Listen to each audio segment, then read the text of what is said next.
Hello once again mga ka-viewers ng Gabriel Pisos Vlog. Kamusta po kayong lahat? Good morning, good afternoon, good evening sa lahat ng mga manonood natin dyan. Shoutout, mega shoutout.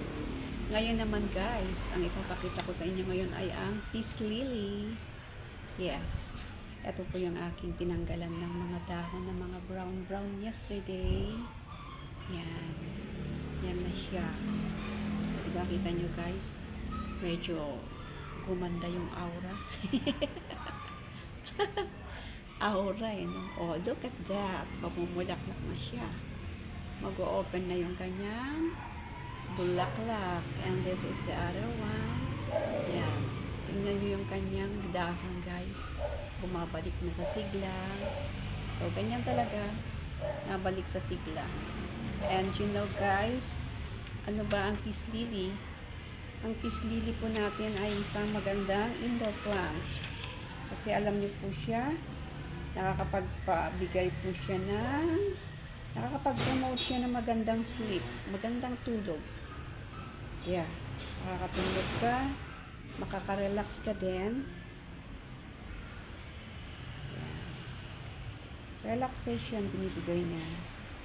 At alam niyo po ba, ang peace lily ay maganda rin siyang pangregalo. Kasi ang peace lilies, nagre-symbolize siya ng tawag dito, pag may binibigyan ka ng regalo ng peace lily, ibig sabihin nag-express ka ng iyong sympathy and support doon sa pinagbibigyan mo ng regalo. And also guys, peace lily promotes PHP. And ano yung PHP na yan? Ang PHP is peace, harmony, and prosperity. Yan guys. Kaya maganda talaga si peace lily. Tapos, kino-consider din siya na isa sa pinakamagandang indoor plant.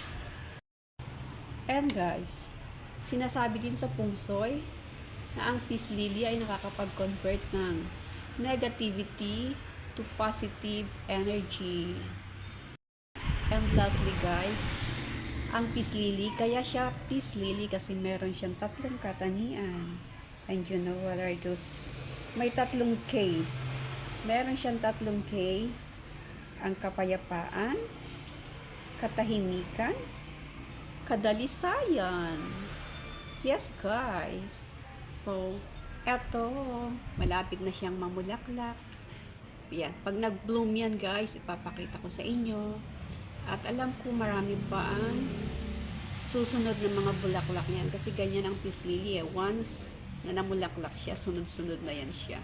So, magkakaroon pa ulit siya ng kasunod guys. Thank you so much for watching. God bless us all. Bye-bye.